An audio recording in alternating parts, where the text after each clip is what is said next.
Hi, my name is Lilah Crowe, and I am the Executive Director of the Itasca County Historical Society. And today I'm going to take you on a little adventure, tell you a story, use a little bit of common sense, and throughout this story, take a little leeway. So usually when you get done with this, you'll have more questions than answers, and hopefully I can answer questions and maybe fulfill some of your questions you already have.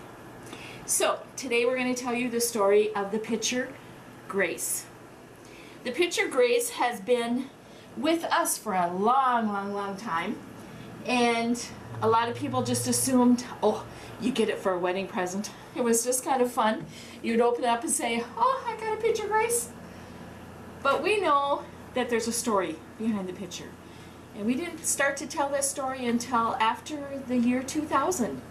So in that, we've had to go back a long ways and do research. We know that people would come into the museum and talk to us and say, oh, that's my grandpa. They just look at it. Some people adopted this man as their grandpa. They loved it. And of course, you know, we always think grandpas have beards. So in telling this story, I need to take you all the way back and kind of set the scene for when the pitcher Grace was taken. So the first thing that we're going to do is tell you about us so that you'll trust what I'm saying in the future.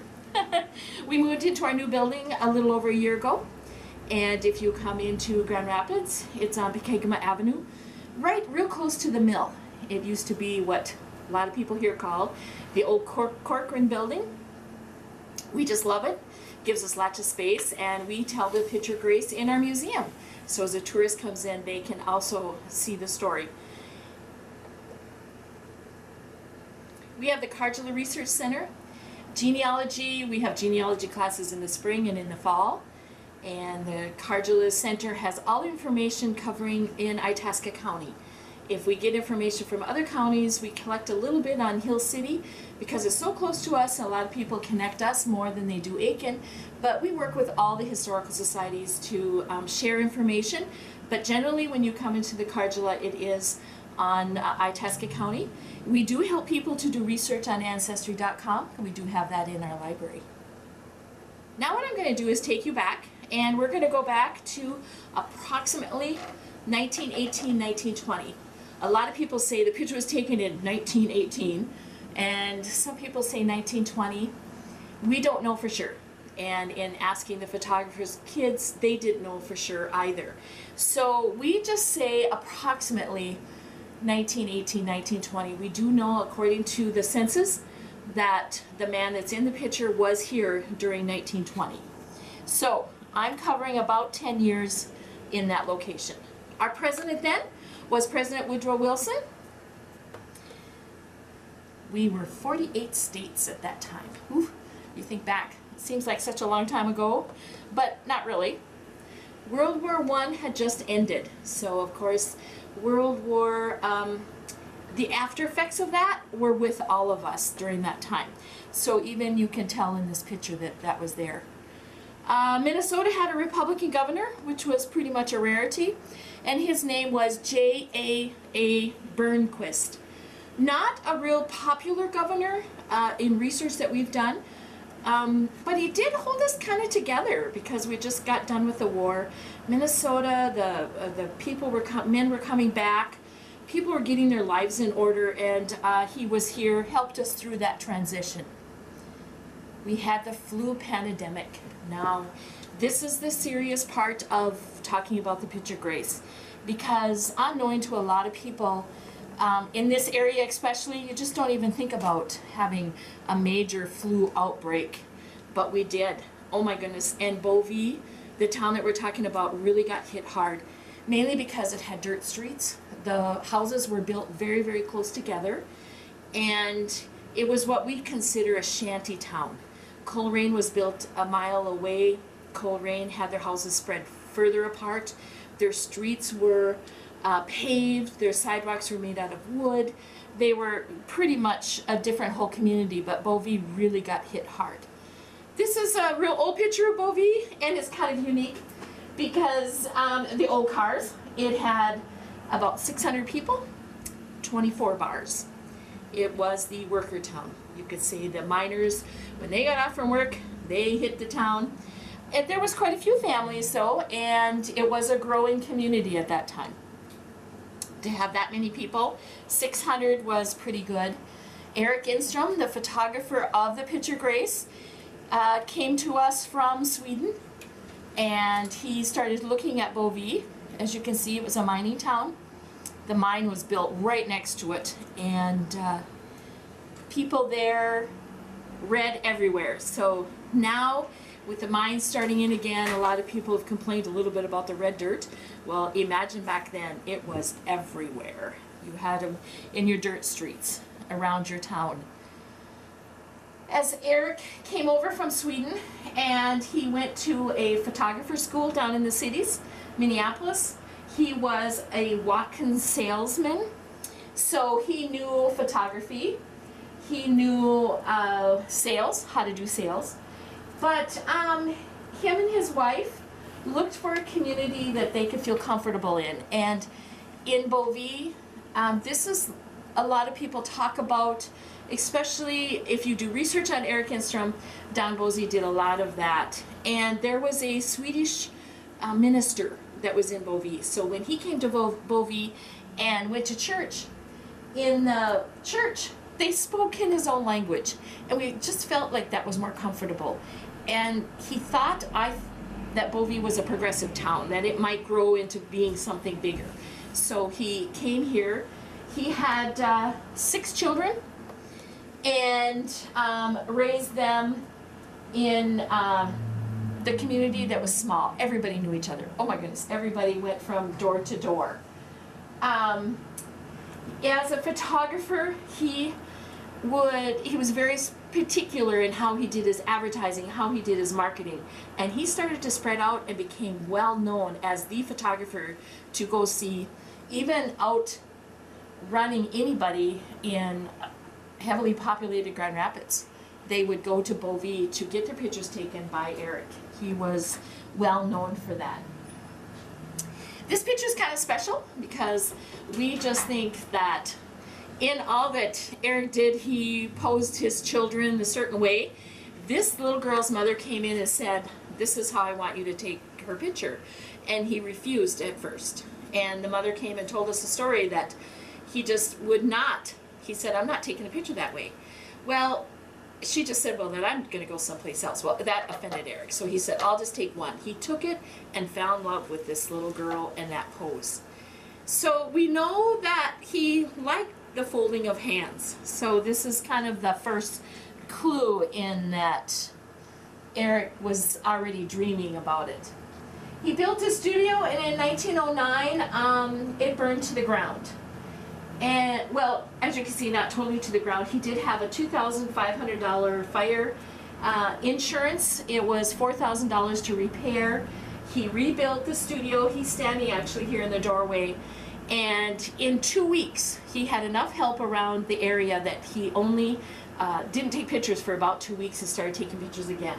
Eric was really involved in the community, ran for mayor at one point, and he lost by 1 vote. We felt really bad. But he said, "Oh, c'est la vie," and just kept going. And to him, that wasn't important. He did have some famous people that he took pictures of. This one here, I always quiz people, but we'll let you know. This is Frank and Ethel Gum. So the little one right here was Frances Ethel Gum, who became Judy Garland. And honestly, I don't think that he really recognized that part of it. They both actually, Eric Enstrom and Judy, died very close to each other. And she was very young and he was very old. He had retired by then. But he took some beautiful pictures. Her first professional picture was taken here in Itasca County, and as you can see already, she was just a doll. This man came to me from Calumet, and he goes, "I have the best example of Eric Enstrom's work." And I said, "How is that?" And he said, "Well, you know, back then they took pictures in black and white." And I said, "Well, yeah, everybody knows that. It's black and white until like 1960. And he said, "But I had Eric hand tint my picture." So he had a prime example of the black and white and the hand tinting, which is just absolutely beautiful work that was done. And since this man came in 2008, he has since passed away, but he wanted to make sure that we have these pictures to show as an example of the outstanding work that was there. Charles Weldon, this was the name of the man in the picture Grace. Charles Weldon came over to the United States in 1906. According to the census, in 1910, he was already in Harris Township. And to people that lived around here, we considered that area Split Hand. He had a dirt floor hut in the Split Hand area. He was pretty recluse. He didn't do much with his neighbors, but he was a seller of foot scrapers. And you got foot scrapers? What in the world's a foot scraper? Well, in the Beauvais area, we talked earlier about the red dirt. Well, women loved Charles Weldon because he sold to them these scrapers that you would put outside the door and you would scrape your red dirt off before you came into the house. So he was very popular as a foot scraper in this area. I mean, how could you, it was perfect. That was just the perfect thing to do, was to have that. One of the comments that was made from one of Eric Enstrom's children, she said that my dad always said he was chosen because he had a kind face and there weren't any harsh lines in it. Now, in looking at the picture, we found out that he was 62 years old when that picture was taken. Eric said, I wanted to take a picture that would show people that even though they had to do without many things because of the war, they still had much to be thankful for. So as we brought you back into that era, you know, they were coming back from the war. A lot of people lost their sons, their husbands, and he still wanted us to know that we had stuff to be thankful for. So now what we're going to do is set up the picture. In the picture of Eric's studio, him and his family lived upstairs in the studio, so he would just go downstairs to take pictures. When he set this up, first thing he did was he brought in a table. It was a small table. He brought in the family Bible, which in a little bit I will show you how we prove that it was a Bible. It was a Swedish Bible, and in our collection here at the Historical Society, our Swedish Bibles look exactly like that. They're very long and they're very thick. So as you look in this picture, you'll see that in just a minute. A bowl of gruel, well, they call it gruel, but we call it oatmeal here. And I'm just assuming that his wife made the oatmeal and put it in a bowl. I'm sure hoping so, because, you know, to have that in front of you, that would at least smell good and you could be thankful for that. A loaf of bread, if you look at that. Typically in Minnesota, bread making was on Wednesdays, so my assumption is that it was either taken on a Wednesday or Thursday. I'm just thinking that that would be the day if you go by the routine that women up here normally did. And of course there's a knife in the picture. He then asked Weldon to place his folded hands to his brow in prayer before partaking of a meager meal. Now, when you took pictures back in 1918 and 1920, you had to sit very still, and a lot of our pictures show people not smiling. That's because it took so long to expose that picture. So as he's sitting there, he sat there for quite a long time because 9 pictures were taken of him sitting there. So in all that we did of those 9 pictures, I will show you some of the differences that happened later in that. This year's was called a sepia-toned Grace picture. Sepia, there's black and white. Sepia was just a little bit different chemical that was used. That was the brown. If you look at it, you'll see that Eric Enstrom's symbol is down here. If you look at the picture itself, up in the left-hand corner is a picture frame. So we know that there was a picture on the wall. We also can see that his hair goes right down into his coat. It's very hard for you to see here, but hopefully you'll be able to in the film. There's a little light that comes up here at the elbow. The lighting that Eric used for this picture was behind the table, and it came up. So there's a light back there. If you remember those old-time cameras, they had the box, and they put the little towel or the black covering over, and then they took the picture.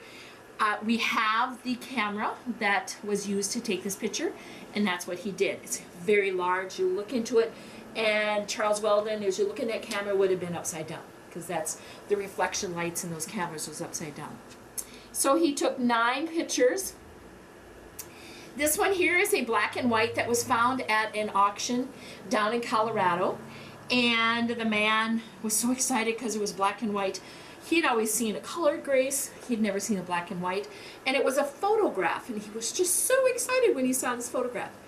Well, he sent us a copy, and I looked at it and I said, oh, well, this one here is down the line. And people said, what are you talking about? And I said, well, this one here, he'd already gotten a haircut. I said, what? Well, right here, there's a line that goes down the back. You'll see he did a haircut. He did a little bit of work in his wrinkles here. The bowl, oh my goodness, he worked on that negative. He used a little sharp tool to do the changes on each negative. So as we're going through that, you'll see a little bit of changes here. I mean, that looks like massive white. Did not look that way in the other pictures. So he had already done some work in the pictures. So a little bit more about Charles. As he had his picture taken, and the light source was there, things were happening with Eric Enstrom. Eric, in the producing of that picture, people saw it, and they started to buy it. And he put it out in the window of his photography place. He had the black and white out there. People just love that picture. He entered it into a Minnesota photographers convention. You can enter photos in there to get recognition, and he did that, and they just said, nice picture. Well, Eric, all these people telling him this is the best picture they ever saw, they felt just terrible they had this picture. Well, they told him that there was no light source. So now I'm going to go into what's happening with that negative in order to produce a light source for him to enter in. But in the meantime, he needed permission from Charles Weldon, who was part of that picture, to be able to sell that picture and to sell the rights to that picture. So this here is a copy of the original form, and he was paid $5 to give away rights to that picture. Now, some people go, $5. Well, just think of it. Back in the 1920s, $5, a glass of beer was like 10 cents. $5 probably went quite a ways for Charles. So to him, as a peddler, to have a $5 was pretty awesome. And he got his picture out there. People saw what he looked like. And he did look pretty decent in the picture. So, you know, he's 63 years old. He's not really going to retire. But in this here, he actually signed the paper and gave the clue as to what was in that picture, calling it a Bible. Charles Weldon passed away in 1936 in Kansas. According to the census, he left our area by 1930. He was already in Kansas. He died at the age of 86, so he still had many years to go. He died in a nursing home, and in all of our research, we couldn't find him for many, many years until we got Ancestry.com and started doing research and found him. So we're going to go back to the picture now and tell you a little bit more about what happens with this picture. This one here is actually an original black and white, belongs to one of our board members. She brought it in so that I could scan it. Her and her husband got it for a wedding present. So this is an actual Grace picture. The hair goes down in here. If nothing has been touched, this one here is an actual black and white. Now I'm going to put all three next to each other. Sepia toned. This one here is an original sepia tone. There's no haircut. This is original here. This one here is the one that was found many, many years later with the first haircut. This is where I suspicion that this is when it started to make changes in the Grace picture. Voila! This one here is an original tinted, hand-tinted Grace picture. Many years later, hand-tinted by Eric, tinted a lot of them, and then he taught his daughter. And if you see here, there's a light source here. Light is coming in. He used that fine tool and created a window up here instead of a picture. So now you have the light source. And he did a little bit of work here. You can definitely see the haircut. He did a little bit in the beard, and I'll show you a couple different styles of beard. He was experimenting as to how he wanted the cut of that beard to be on the picture. There's no light here. That little spot that was here in the black and white, that's all gone. It's now a beautiful colored picture that he sold for many, many years. And what we call it hand tinting. All of this was hand tinted on there very carefully by hand.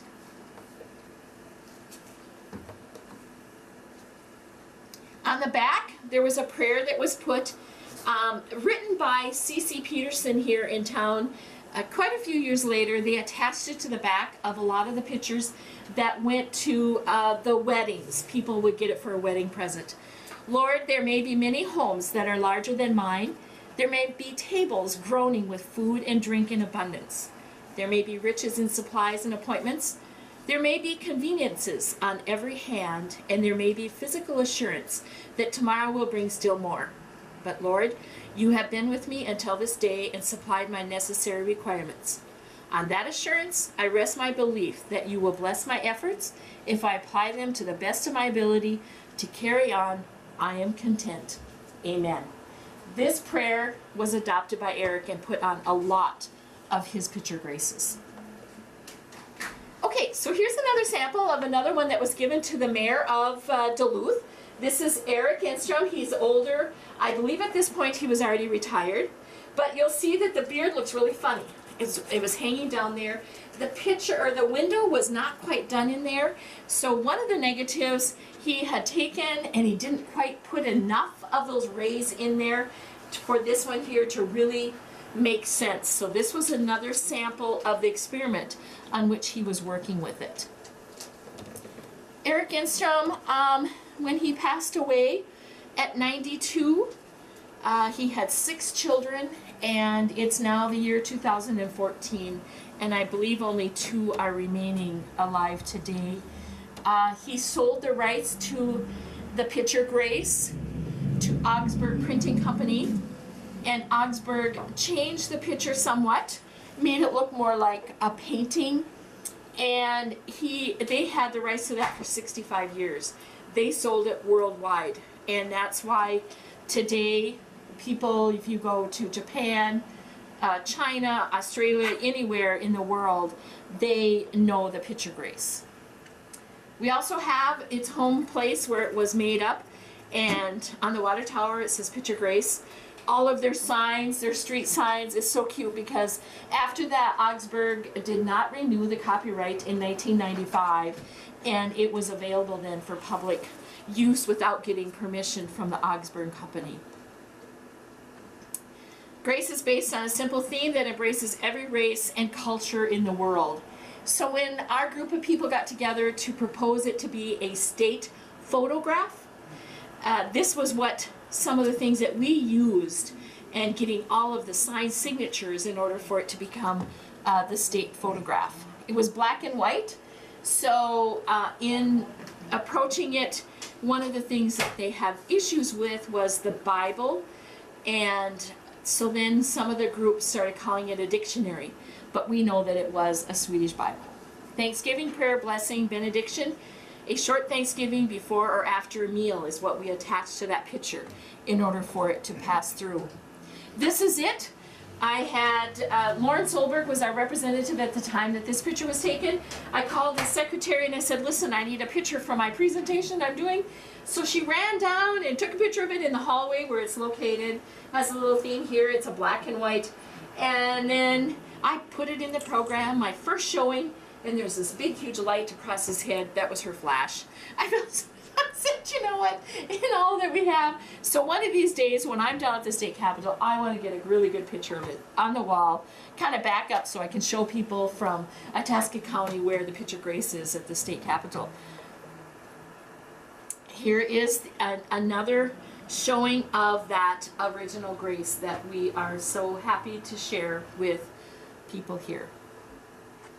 We hope that you'll stop by at the Itasca County Historical Society and not only read a little bit more about the picture Grace, but to see all the other stories that we tell here. This year, Ordinary People has Itasca Cooks, so we hope that you'll come in and read the story of Roy and Dotson Cohasset and about Big Helen from the Nashwauk area. Thank you.